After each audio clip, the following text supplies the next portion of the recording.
District of Conservation is sponsored by the Committee for a Constructive Tomorrow, better known as CFACT. To learn more about our sponsor, head over to cfact.org. Thanks for listening to the program. Hey, it's Bill from the Bill Simmons podcast. FIFA World Cup 26 fans, listen up. Is the official beer sponsor of the FIFA World Cup 26. Michelob Ultra is giving away $1 million worth of FIFA World Cup 26 tickets and prizes. Enter now at michelobultra.com/superior access/FIFA World Cup 26. Michelob Ultra FIFA World Cup 26 superior access. No purchase necessary. Open U.S. residents 21 plus begins on December 1st, 2025. Ends on July 31st, 2026. Multiple entry periods. Visit www.michelobultra.com/superior access/FIFA World Cup 26 for free entry deadlines, prizes, and details. The new LinkedIn Hiring Pro can't clone you, but it can streamline your hiring workflow.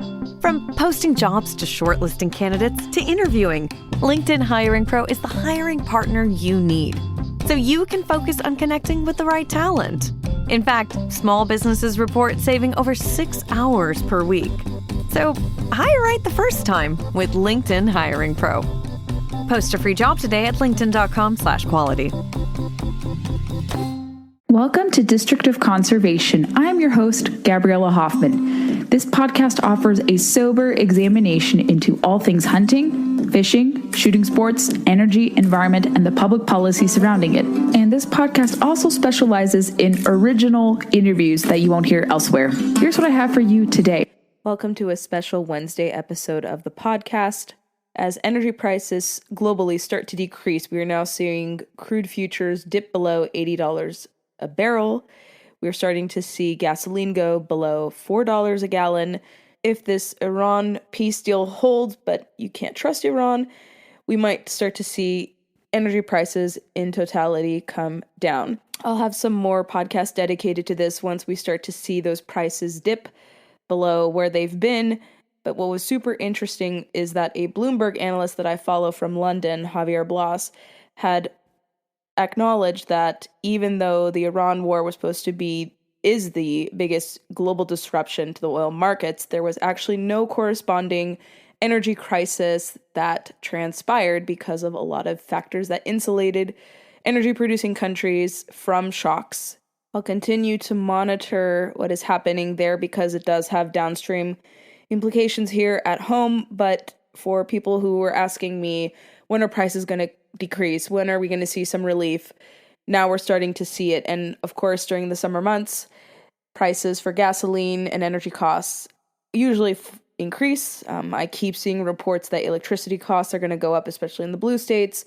A lot of people are panicking about data centers instead of blaming their state governments for crappy policies. Here in Virginia, we are looking at reentry into RGGI, the Regional Greenhouse Gas Initiative, and it's going to be another additional $13 a month added to our utility bills, up from $6 or so that was first imposed on us when we first entered RGGI during the Northam administration 6+ years ago. At the tail end of that, yet the focus of today's show, we've talked about RGGI at length, we've talked a little bit about the Iranian war at length, will be about some more positive news. There was the first nuclear pilot program project to hit criticality. This is Antares Nuclear Mark-0 microreactor as part of the Department of Energy reactor pilot program to reach criticality by America's 250th birthday. I will go into detail about that. And I want to recycle Colorado right to hunt and fish. We had talked last week about Oregon's crazy ballot initiative. I think we should talk about something positive, and some friends and organizations are heavily involved in the fight to protect the right to hunt and fish in Colorado. It is so needed to have these ballot initiatives, and I will go into detail why, again, that is important as a contrast to what is playing out in Oregon, which I hope does not play out. It seems like people are aware, and this effort would attack so many different dimensions of animal husbandry or our interactions with animals beyond hunting, fishing, ranching, farming. So let me dip into these two positive developments, if I may. Okay, so June 4th, earlier this month, Antares Nuclear Mark-0 reactor reached criticality, at the Idaho National Laboratory. I actually met the director of the Idaho National Lab a few weeks ago at a critical minerals briefing. Nice guy. And it is the first under DOE's reactor pilot program to achieve such a milestone. They are this administration is targeting at least 3 advanced reactor criticalities by America's 250th birthday celebration coming up in a few weeks. I believe, if I remember correctly, that 11 projects, SMRs, advanced reactors, microreactors, are part of this pilot program. So to see this happen well before, or a little bit before the deadline, is great news. I'm a big fan of nuclear. I talk about nuclear here on the podcast all the time.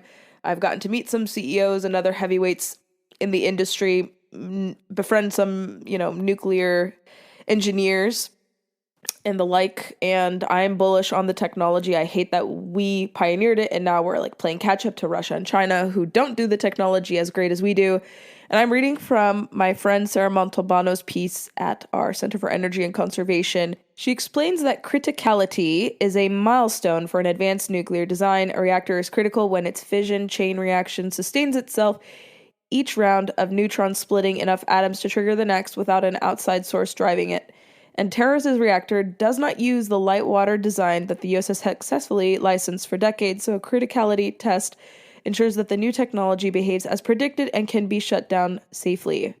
She also explains that there's no better time for the U.S. to be pursuing innovative nuclear designs. American electricity demand is climbing for the first time in a generation, driven by data centers, AI, and new manufacturing. Data center load alone is projected to roughly double to 31 gigawatts in 2025 to 66 gigawatts by 2027 next year.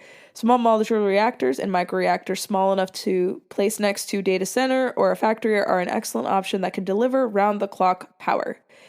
And you could read more about Sarah's piece if you want to know what criticality, what our nuclear renaissance or our reemergence back into this industry looks like. And nuclear is the second largest electricity generating source in the U.S. after natural gas. And it's unsurprising to me that we see a wedge in the energy policy space between renewables only champions and people who may like conventional oil and gas, coal, but also are open to nuclear and geothermal. I find myself in the latter camp. If wind and solar were truly viable, if they could power around the clock, maybe I'd be in support. But we keep seeing stories of even rooftop solar, the solar industry, wind, falling into the waysides because they were largely dependent on subsidies to keep themselves barely afloat. So they're not competitive without government backing. And you see technologies like advanced geothermal, advanced nuclear, which have a lot of promise. We already have existing technology in place, infrastructure in place. You can even borrow some machinery and technology from conventional energy production to apply here. You can convert coal plants that are retired to nuclear plants, SMR, microreactors, the like. And so why are we not doing this more? We are doing it more. You can see it from a federal side of things. And you start to see even opinions changing in rigid regions like the Northeast, specifically New England, with them walking back quietly their opposition to natural gas plants. You see them now embracing advanced nuclear, which would have been unheard of a decade ago, to see such a region so hostile to nuclear, especially natural gas, coal, and the like, now embracing these forms that they previously rejected because they realize that affordability is much more a priority than climate only. Affordability is being prioritized over climate change policies because climate change policies can't deliver reliability, affordability, security. That's why you see a lot of blue state governors quietly walking back commitments or not phasing in a lot of these very aggressive deadlines that they were expected to impose because reality hits. Some are blaming the Trump administration for removing subsidies for this, but there's a bigger picture to be painted, and the reality and the truth is that they are quietly or walking back, admitting that their policies invited a lot of this energy insecurity that we see. And granted, of course, people are blaming data centers. Data centers are a symptom. They're not the problem in itself. We have an aging grid. We are prematurely closing down power plants that should not be shut down, namely coal and natural gas. And in fact, natural gas is going to be having staying power going forward because it takes too long because of a lack of permitting reform to build new nuclear, advanced geothermal, and the like, although there is an appetite in Congress and in the states and federally to unleash new technology. But if things are going to be bogged down by the really slow permitting process, and then couple that with it takes, 29 years to build a new mine, to approve a new mine even, that is also presenting some problems. So we have the technology to invite more reliable electricity generating sources to build new projects, but things are hamstrung in the courts with a slog in permitting. I'm hoping Congress will pass permitting reform. We need forest management too. The Senate is really where all of this is going to a stalemate. The House has already passed a lot of critical legislation. They've passed the Speed Act, they've passed the Fix Our Forests Acts, but the Senate, where this needs to pass with over 60 votes, doesn't want to take this up. Or they say, okay, we will, or maybe we'll get over our hang up over the downgrading or deprioritization of wind and solar. Okay, and we will, hold our noses for this, or we don't want tech neutral language. So much going into this, but if they could just, for a moment, set aside differences and pass permitting reform, it benefits all types of projects. They don't want to, because that's just how divided Congress is currently. But a lot of this would be addressed, a lot of these bottlenecks, a lot of this slog would be addressed if we actually had meaningful permitting reform, which would then unleash more nuclear projects and help more projects achieve criticality. So I really like this development. I am bullish on nuclear. I think nuclear has gotten a bad rap, and I will continue to talk about nuclear because I think even from a sportswoman's perspective, the benefits to nuclear, you can store the waste. It can be repurposed for fueling smaller nuclear power plants. It has the lowest land footprint of any electricity generating source. It's good for the land, good for the environment. It produces zero emissions. But a lot of these renewable green people don't like nuclear because it's manifold times better than wind and solar. Wind and solar are not 100% reliable, even with proper backup storage. There are a lot of curtailments for those projects, especially in states like California. So they're having to import energy from foreign nations, foreign oil and gas, because their green mandates are not working. So let's go nuclear, especially in accordance with America 250. And I'll talk about America 250 as we get closer to July and Independence Day coming up in the next couple of weeks. But there will be some podcast dedicated to America 250 and promoting our outdoor heritage and energy dominance. Okay, so we have talked about, I mentioned a little bit after attending the International Order of T. Roosevelt annual meeting, the efforts to promote the Colorado Right to Hunt and Fish ballot initiative. So I think this is a great development. Luke, Kenya, and the team over there are raising lots of money, going to the ground, spending time in Colorado to get the appropriate number of signatures to make it onto the 2026 Colorado general election ballot to help safeguard the right to hunt and fish in the Centennial State. Colorado has been center stage for a lot of ballot box biology. I talked a little bit at length, I have in the past, about the forced wolf reintroduction efforts, which have been a total disaster in Colorado. Anyone could see it, regardless of their support of wolf management or not. It has been a total unmitigated disaster. A lot of us knew this would happen. There's even a story that perhaps, I think I saw this in Outdoor Life, and I will link to them, that they allege that fraud occurred. Would not surprise me, and I don't really dabble into election fraud conspiracies. That's not my wheelhouse. But if it is true that they kind of cooked the books for this ballot initiative, I wouldn't be surprised. Take what you will about that allegation. I'm not sure what to make of it, but it narrowly passed. It's been a disaster to implement. There have been more wolf mortalities, than there would have been, in my belief, of a wolf management system. You would have seen fewer wolves harvested had we had a highly regulated hunt. There have been gag orders placed on game commissioners in Colorado. This is what I've heard from people on the ground. I really want to investigate it. I hope I can do a conservation country investigation into this issue, especially with wolf reintroduction efforts. I think it warrants additional coverage. But IOTR and other groups, Safari Club, Congressional Sportsmen's Foundation, have been working very diligently and very vigorously to make Colorado the official halfway mark, 25th state to establish the right to hunt and fish.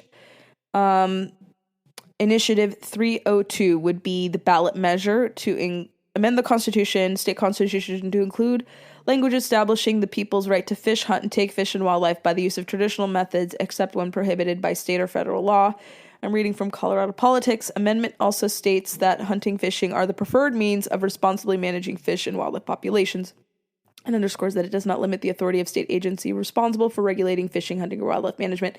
Also, it's extremely important to reinsert here, as there was misinformation in Florida and other states where they were trying to get this on the ballot, or where they did successfully adopt this by ballot initiative, that this would be an infringement on property rights. That is not true whatsoever. I live in a state in Virginia where there is the right to hunt and fish. You do not see any ignoring of laws or violation of game management and hunting season and creel limits. You don't see anything like that happening. So far, according to this report, as of this recording, there are 90,000 signatures per Luke Hilgeman. To qualify for the ballot, they need to secure 124,000 valid signatures by August 4th, a little over a month, actually like 6 or 7 weeks. Luke is quoted as saying, "The hunting and fishing are part of Colorado's heritage. It is something that the state traces back to, and we want to make sure that those are forever protected against the onslaught of threats that have come from anti-hunting, anti-fishing groups, not only in Colorado, but nationwide." And Luke is quoted as citing the antithesis effort of this, Oregon, which would IP 28 ban hunting, fishing, breeding, and killing of animals, except in cases of self-defense or medical care. And I talked at length about this. Luke is also quoted as saying Initiative 302 is a proactive measure that allows us to be offensive and go on the offense, rather, prevent these types of radical policies from ever taking hold of an amazing place like Colorado. Hunting and fishing brings $3.25 billion to Colorado's economy every year, and the industry supports 25,000 full-time jobs, according to the Colorado Wildlife Council. And of course, there is opinions and thoughts from the critics of this as well. So top line takeaways from this. You see states like Oregon pushing radical ballot initiatives. Then you see this in the offensive to enshrine the right to hunt and fish. And like I said, Colorado needs something like this because you see so much of the outdoor heritage there being attacked. As I've stated before, and I'll reiterate here on this podcast again, the right to hunt and fish does not infringe on property rights. It does not change creel limits, bag limits, hunting seasons. Everything is in concert with established wildlife management laws. And you won't see any abridgments to well-being and such. It just codifies this protection more, says that hunting and fishing are the top managing tools. And they are. You look at what hunting, fishing, and shooting sports generates annually from Pittman Robertson and Dingle Johnson. It's indisputed that, yes, hunting and fishing are the largest drivers of conservation monetarily speaking. Even Vox admitted that in one of their recent exposés reports on Pittman Robertson, their deep dive into that very seminal law and the, generating the revenue system that has been generated as a result. I hope to have Luke and some of the others, maybe Dan Gates again from CRWM on the podcast to give me a overlook into what is happening, especially once those signatures are garnered and the ballot initiative goes on to the November election. So this issue is not going away. I will keep tabs on it as I normally do for these type of topics. And if you're in Colorado, please support this. This is going to be a net benefit to you. Look at states where this is already adopted. We don't see as many threats to our outdoor lifestyle as you do in states without these measures codified into law. Again, it's not complicated. It's not going to upend animal welfare. It's not going to lead to more criminality. It's just a way to reinforce the fact that hunting and fishing are the largest generating sources, and shooting sports too, especially shooting sports, largest generating sources of conservation funding in the United States, bar none. And if you were to divorce conservation funding from hunting, fishing, and shooting sports, you would see total calamity. And that's what these people are doing in Oregon. They have nothing to do.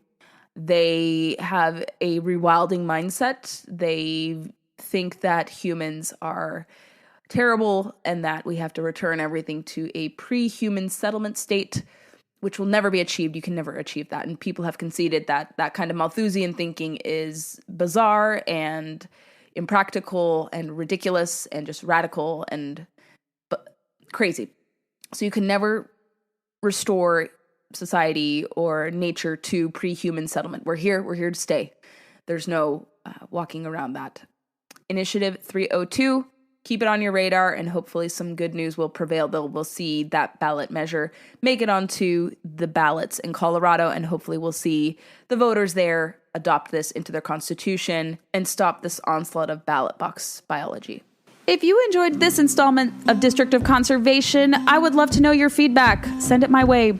Please be sure to leave us reviews on Apple, Spotify, or wherever podcasts are played, and also check us out on Facebook, Instagram, and Twitter to never miss a beat nor a guest announcement. Thanks so much for listening to District of Conservation. I hope you have a wonderful day, and please share the podcast to those who may be interested in learning more about these critical natural resources, environment, energy issues.